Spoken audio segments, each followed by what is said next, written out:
Hey everyone, it's Lexie. So in today's video I'll be sharing with you exciting new book releases. So basically these are the books that I'm most excited for that are coming out for the first half of the year. So I know we're already kind of a few weeks into 2023, but these are the ones that from like February to June, the ones I'm most excited about, and they're kind of all over in terms of genre too, and I'm just so excited for a lot of these.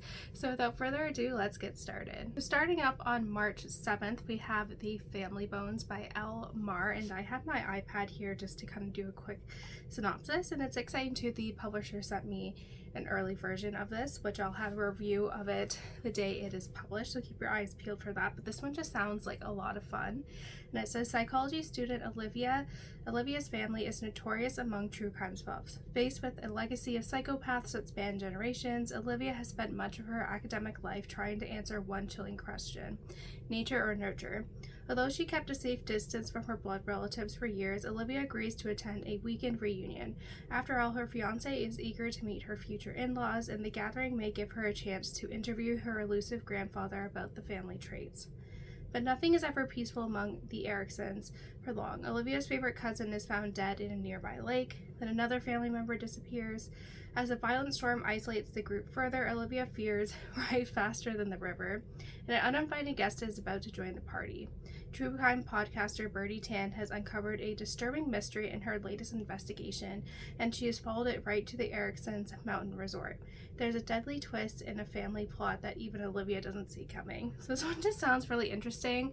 Like I said, I will have this read and have a review of it for when it is published, but I think it just sounds like a lot of fun. I always think the debate of nature versus nurture is very interesting. If you've read Devil in the White City, you'll kind of know it has that nature versus nurture debate in there, and I always think if done well it can make for a really interesting read.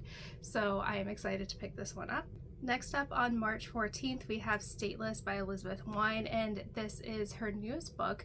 I've been a huge fan of hers. I love Codename Verity. I think that is one of my favorite YA historical fictions of all time, and this is her newest book that comes out in March. And so it says here, when Stella North is chosen to represent Britain in Europe's first air race for young people, she knows all too well how high the stakes are. As the only participating female pilot, it will be a constant challenge to prove she's a worthy competitor. But promoting peace in Europe feels empty to Stella when civil war is raging in Spain and the Nazis are gaining power, and when right from the start someone resorts to cutthroat sabotage to get ahead of the competition.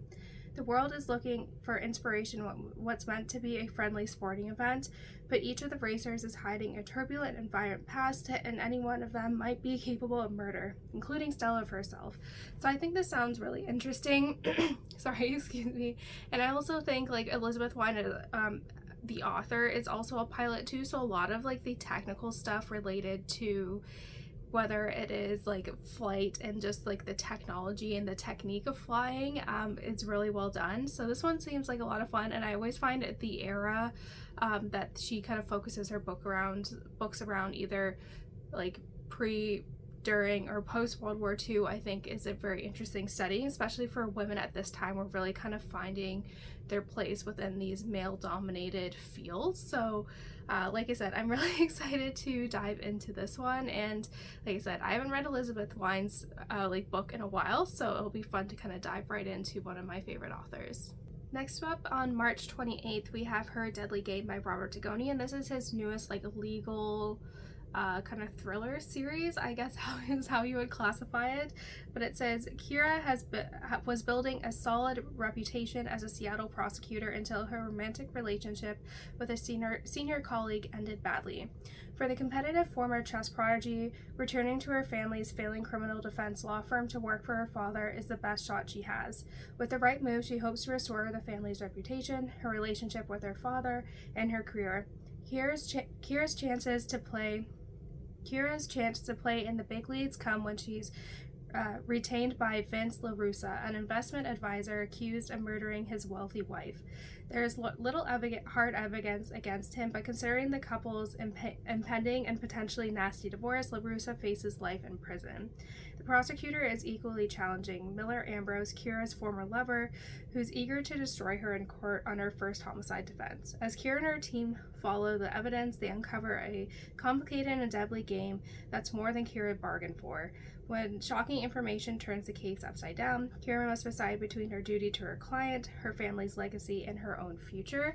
I really loved Robert Dugoni's work. I love his Tracy Crosswhite series. I did enjoy his Charles Jenkins spy thriller series, and so I'm very curious to see him kind of embark on this legal thriller type novel, as opposed to kind of just classic crime or espionage kind of thriller stuff. So I feel like this one will be a fun one to read, something a little bit different. Kind of the legal aspect of kind of crimes I think would be fun to explore, and yeah, it sounds like it'll just be a lot of fun, something a little bit different, but like I said, I am a fan of this author, so I think it should be a lot of fun. Next up on April 4th, we have Homecoming by Kate Morton, and I am so excited for this one. Kate Morton is probably one of my favorite authors as well. I've read all of her other books and I've really enjoyed it. So this is her newest one, I want to say in maybe 4 years-ish, pre-pandemic there hasn't been a book. I think want to say 2018, 2019, so it's been a while, and I cannot wait to dive into this one. So it says, Adelaide Hills, Christmas Eve, 1959. At the end of a scorching hot day, besides a creek in the grounds of the grand and mysterious house, a local delivery man makes a terrible discovery. A police investigation is called, and the small town of Tambilla becomes embroiled in one of the most shocking and perplexing murder cases in the history of South Australia. Many years later and thousands of miles away, Jess is a journalist in search of a story. Having lived and worked in London for almost 20 years, she now finds herself laid off from her full-time job and struggling to make ends meet. A phone call out of nowhere summons her back to Sydney, where her beloved grandmother Nora, who raised Jess when her mother Kanat has suffered a fall and has been raced to the hospital. At Nora's house, Jess discovers a book that chronicles the police investigation into a long-buried crime, the Turner family tragedy of Christmas Eve, 1959. It is only when Jess skims through the pages that she finds a shocking connection between her family and this one infamous event, a murder mystery that has never been resolved satisfactorily. And then I think it kind of goes off of there. What I really think Kate Morton does well is the dual storylines. I feel for some authors it can be with the dual storylines and the different timelines between past and present, it can make the story feel disjointed, but in her case she does it in a way that makes it flow naturally, and I feel like it's a good progression of the both past and present storylines. So I cannot wait to dive in. Like I said, I haven't read a Kate Morton book since her newest one came out several years ago, so I cannot wait to dive right in. Next up on April 11th, we have Untethered Sky by Fonda Lee, and this is her new fantasy series, I assume. I'm almost done reading the her Greenbone Saga series, and I'm really loving it, and I really love her as an author, so this is one that I'm really excited to see, and this one seems more kind of traditional fantasy as opposed to urban fantasy, which the Greenbone Saga is. So it says, Esther's family was torn apart when a manticore killed her mother and baby brother, leaving her with nothing but her father's painful silence and a single overwhelming need to kill the monsters that took her family. Esther's path leads her to the King's Royal Mews, where the giant rocks of legends are flown to her manticores by their brave and dedicated ruckers. Paired with a fledgling rock named Zara, Esther finds purpose and acclaim by devoting herself to a calling that demands absolute sacrifice and a creature that will never return her love. The terrifying partnership between woman and rock leads Esther not only to the Empire's most dangerous manticore hunt, but on a journey of a journey of perseverance and acceptance. Like I said, I really have enjoyed Fonda Lee's writing, and I think she does a really good job at long, a big scope timeline. So I'm very curious to see, because especially in the last kind of Jade Legacy book, there's a lot of time jumps. So I'm curious too if this series will incorporate that. I think she did that really well, so I'm very excited to dive into this one. Next up, on April 18th, we probably have one of my most anticipated books of the year, and it is The Golden Doves by Martha Hall Kelly. She wrote the Lilac Girls trilogy, which I was a huge fan of, and I can't wait to dive into this one. It just sounds super interesting. So it says, American Josie Anderson and Parisian Arlette Leroux are thrilled to be working in the French resistance, sealing so many Nazi secrets that they become known as the Golden Doves, renowned across France and hunted by the Gestapo. Their courage will cost them everything. When they are finally arrested and taken to Ravensbrück concentration camp along with their loved ones, a reclusive Nazi doctor does unspeakable things to Josie's mother, a celebrated Jewish singer who joined her daughter in Paris when the world seemed bright, and Arlette's son is stolen from her, never to be seen again. A decade later, the Doves fall headlong into a dangerous dual mission. Josie is working for U.S. Army intelligence and accepts an assignment to hunt down the infamous doctor, while a mysterious man tells Arlette he may have found her son. The Golden Doves embark on a quest across Europe and ultimately to French Guiana, discovering a web of terrible secrets, and must put themselves in grave danger to finally secure justice and protect the ones they love. I do love these espionage post World War II story. I'm trying to think. It is The Huntress by Kate Quinn. Kind of did that too, where there was a renowned Nazi that had escaped when the war ended, and it kind of follows the capture of that person. And I think this one will be just as exciting. I think it is very interesting, and obviously it's very true too. A lot of Nazis were able to escape persecution, and I think this one will be very, a little bit different than what she's written in the past in terms of kind of the post World War II kind of spy hunt, essentially, or Nazi hunt, and I think that will just make it very fun and exciting.